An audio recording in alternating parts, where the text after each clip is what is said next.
Hi hello good morning dear DSC aspirants, school assistants and SGT అభ్యర్థులకు విద్యా దృక్పథాలలో మనం ఇప్పటి వరకు 11 క్లాసులు చెప్పుకున్నాం.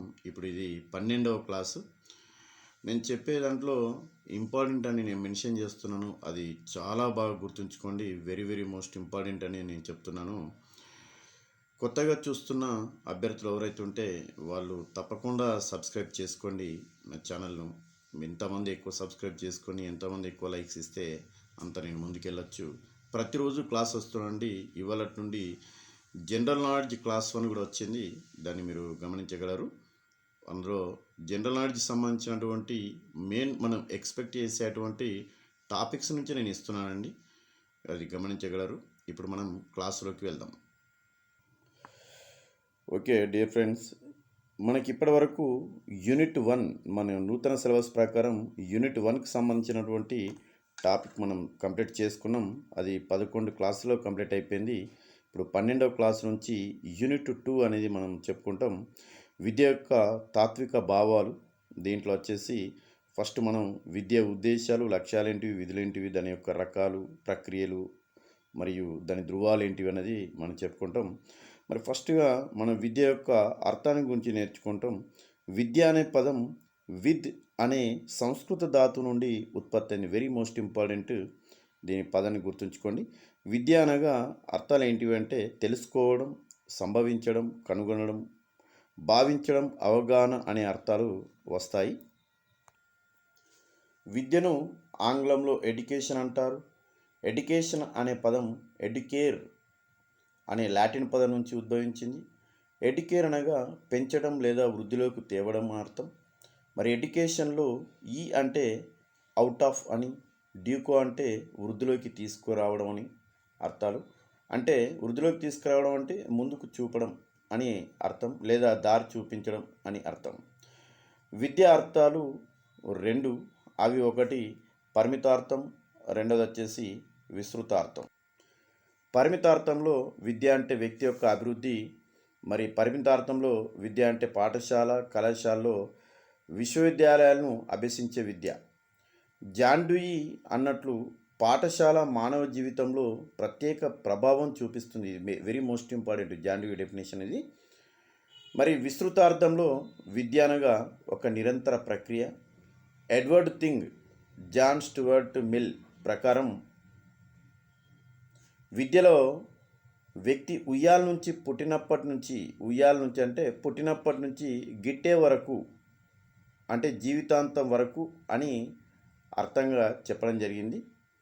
విద్య అంటే విద్యలో ఒక వ్యక్తి ఉయ్యాల నుంచి అంటే పుట్టినప్పటి నుంచి గిట్టే వరకు అంటే జీవితాంతం వరకు అనే అర్థంలో ఇది విస్తృతార్థం ఇస్తుంది. మరి విద్య నిర్వచనాలు, ఇది వెరీ వెరీ మోస్ట్ ఇంపార్టెంట్ అండి. విద్య నిర్వచనాలు అనేవి మోక్ష సాధనే విద్య, ఇది ఉపనిషత్తులు తెలియజేశాయి. మరి ఆత్మ సాక్షాత్కారమే విద్య, శంకరాచార్యులు తెలియజేశారు. సంపూర్ణ మానవ వికాసమే విద్య, ఇది కొమినియస్ ఈయన చెప్పడం జరిగింది. శీల నిర్మాణమే విద్య, ఈయన దయానంద సరస్వతి చెప్పడం జరిగింది. దుఃఖాన్ని నివారించడమే విద్య, ఇది బౌద్ధ సిద్ధాంతం. మనస్సును నియంత్రించడమే విద్య, ఎమర్సన్ చెప్పడం జరిగింది.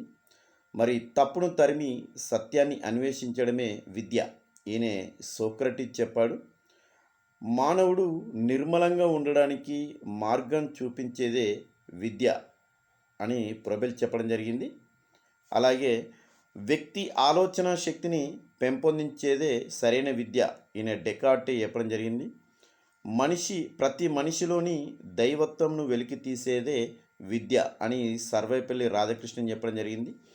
మనుషులను స్థానికులుగా తయారు చేసేదే విద్య అని కొమినియన్ చెప్పడం జరిగింది.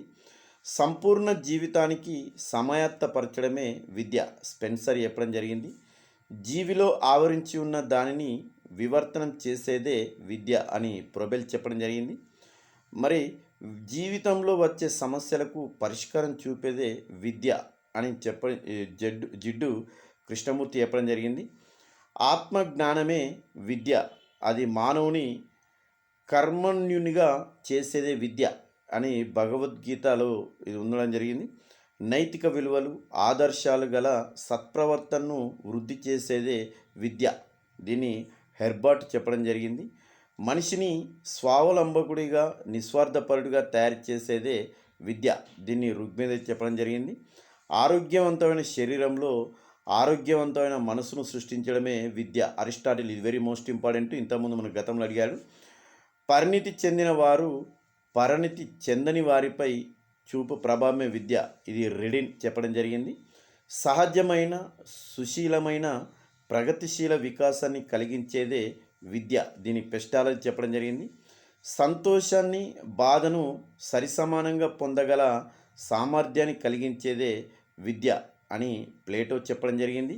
మరి విద్య అంటే జీవించడానికి తయారు చేయడం కాదు, జీవితమే విద్య అని అన్నది ఎవరు అంటే జాన్ డ్యూయి.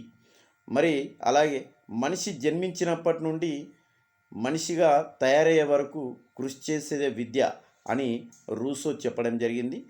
పాఠశాల మానవ జీవితంలో ప్రత్యేక ప్రభావాన్ని చూపిస్తుంది అని చెప్పింది ఎవరంటే జాన్ డ్యూయి. మనిషిలోని శారీరక మానసిక ఆధ్యాత్మిక శక్తులను బహిర్గతం చేయడమే విద్య అని గాంధీజీ చెప్పడం జరిగింది.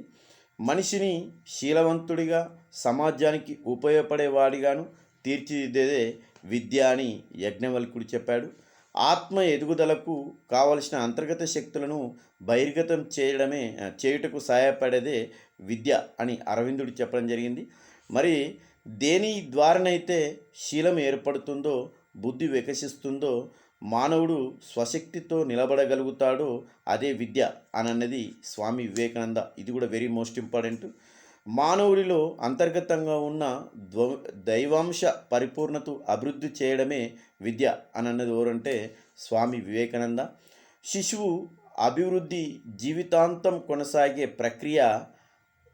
ఇది విద్య అన్నది ఎవరు అంటే జాకిర్ హుస్సేన్. మరి విద్య యొక్క వివిధ నిర్వచనాలు మనం చూసినట్టయితే మరి ఎలా ఉన్నాయో మనం పరిశీలిద్దాం. ఇవి విద్య యొక్క వివిధ నిర్వచనాలు. మానవ జీవితంలోని సమస్యల పరిష్కారానికి జ్ఞానం అవసరం అని అన్నది సోక్రటీస్. అందరికీ సంపూర్ణ జ్ఞానం అవసరం అని అన్నది బేకన్.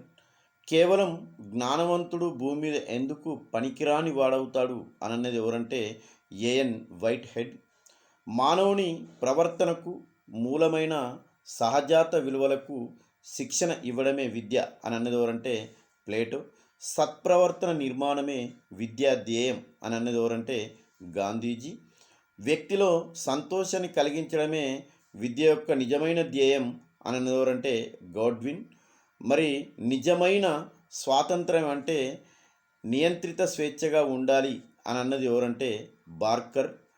సంస్కృతి అంటే సామాజిక ఆకర్షణ, ఉన్నత జ్ఞానం, సమన్వయంతో కూడిన అలవాట్లు, సాంప్రదాయాలు, మానవుల ప్రవర్తన మొదలైనవి అన్నది బోగార్టస్. అభ్యర్థులారా, పైన చెప్పుకునే నిర్వచనాలన్నీ వెరీ వెరీ మోస్ట్ ఇంపార్టెంట్. దాంట్లోంచి ఒక బిట్టు మనకు కంపల్సరీ వస్తుంది. దాన్ని మీరు దృష్టిలో పెట్టుకోండి. మనకు విద్యా దృక్పథాల నుంచి 20 క్వశ్చన్లు వస్తాయి 10 మార్కులకు గాను. మరి మనం చెప్పేటువంటి ఈచ్ అండ్ ఎవ్రీ పాయింట్ ఇంపార్టెంట్గా నేను మెన్షన్ చేసి బుల్లెట్ పాయింట్స్ రూపంలో నేను రూపొందించాను కాబట్టి ఇవన్నీ మీరు గుర్తుంచుకోండి. అలాగే ఇప్పుడు విద్యా ధ్యేయాలు. విద్య మానవుడిని సుఖమైన జీవనం కోసం సమాజ అభివృద్ధికి తోడ్పడే వ్యక్తిగా తయారు చేయడం దీని యొక్క ప్రధాన ధ్యేయంగా చెప్పవచ్చును. వేదకాలంలో విద్యా ధ్యేయం ప్రధానంగా మోక్షానికి దారి చూపడం అనే బౌద్ధ కాలంలోకి వస్తే దుఃఖాన్ని నివారించడం. మరి మధ్యయుగంకి వచ్చేసరికి ఇస్లాం మత వ్యాప్తికి ప్రాధాన్యత ఇవ్వడం జరిగింది. యూరోపియన్లు రావడంతో విద్యా ధ్యేయం క్రైస్తవ మత వ్యాప్తిగా మారింది. మరి విద్యా ధ్యేయాల వర్గీకరణ ఎలా ఉందో చూసినట్టయితే ప్రత్యేక ధ్యేయంలో సర్వజనీన ధ్యేయాలు, అలాగే వ్యక్తిగత ధ్యేయాలు, సామాజిక ధ్యేయాలు, ఇట్లా 4 రకాల ధ్యేయాలుగా ఇవ్వడం జరిగింది. విద్య ప్రక్రియలు ఎలా ఉన్నాయంటే సహజ సామర్థ్యాల అభివృద్ధి, మూర్తిమత్వ అభివృద్ధి, జాతీయ సమైక్యత సాధించడం, నైతిక అభివృద్ధి, భావి జీవితానికి తయారు చేయడం.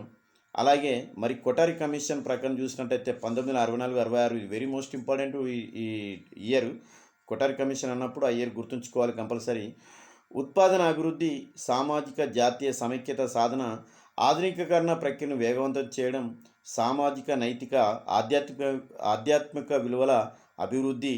మరి జాతీయ విద్యా విధానం 1986 పేర్కొన్నట్లుగా విద్యాధ్యాయాలు ఏమున్నాయంటే జనాభాను తగ్గించడం, సార్వత్రిక విద్యను సాధించడం, శాస్త్రీయ ఆలోచన పెంపొందించడం, సమాన విద్యావకాశాలను పెంపొందించడం, సార్వత్రిక వారసత్వాన్ని పెంపొందించడం, మానవ వనరులను సక్రమంగా వినియోగించడం, ప్రజాస్వామ్య లౌకిక సామ్యవాద ఆశయాలను సాధించడం, జాతీయ సమైక్యత సాధించడం, అంతర్జాతీయ శాంతికి తోడ్పడడం.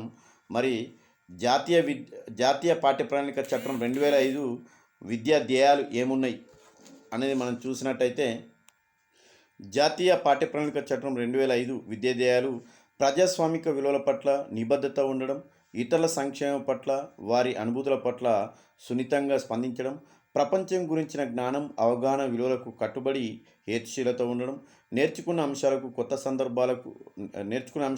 సందర్భాలకు సరళంగా సృజనాత్మకంగా ప్రతిస్పందించడం, స్వతంత్రంగా ఆలోచించి విలువలకు కట్టుబడి నిర్ణయం తీసుకొని స్వతంత్రంగా పనిచేయడం.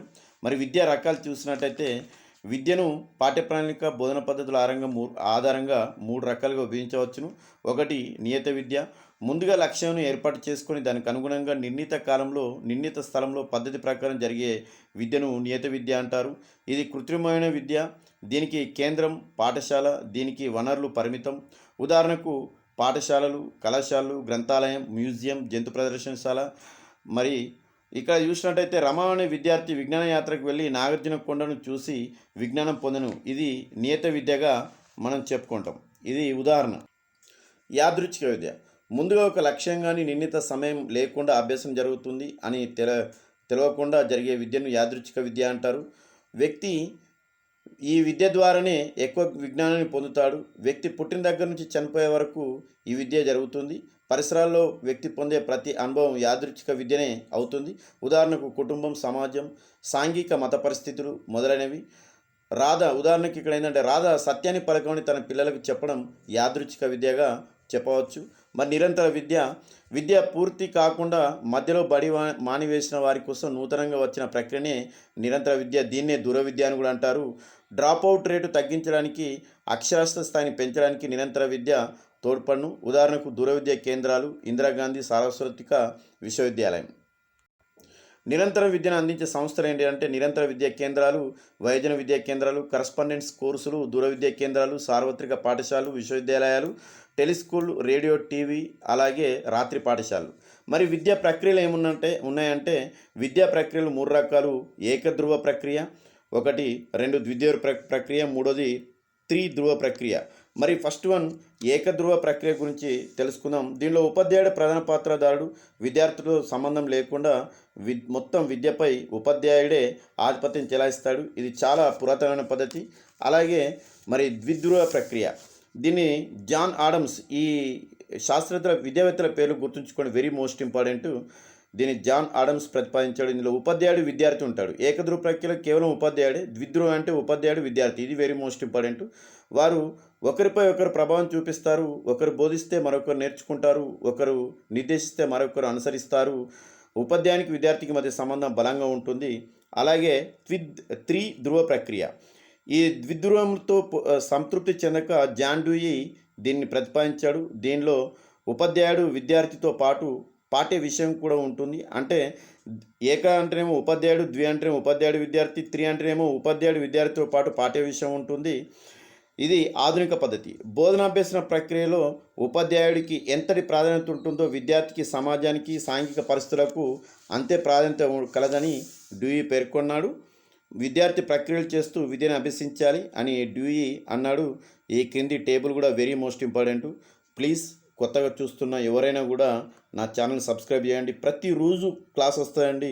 దీనికి సంబంధించిన క్వశ్చన్స్ కూడా నేను పెట్టడానికి ప్రయత్నం చేస్తున్నాను. తప్పకుండా మన గ్రూప్లో జాయిన్ కాండి. తప్పకుండా నేను ఇచ్చేటువంటి సమాచారం మీరు తీసుకోండి. వెరీ ఎక్స్పెక్టెడ్ ఇంపార్టెంట్ క్వశ్చన్స్తో మాత్రమే నేను వస్తున్నాను. ఇంపార్టెంట్ పాయింట్స్తో నేను యూట్యూబ్లో క్లాస్ ఇస్తున్నాను. మరి దీన్ని గమనించగలరు. Please subscribe my channel.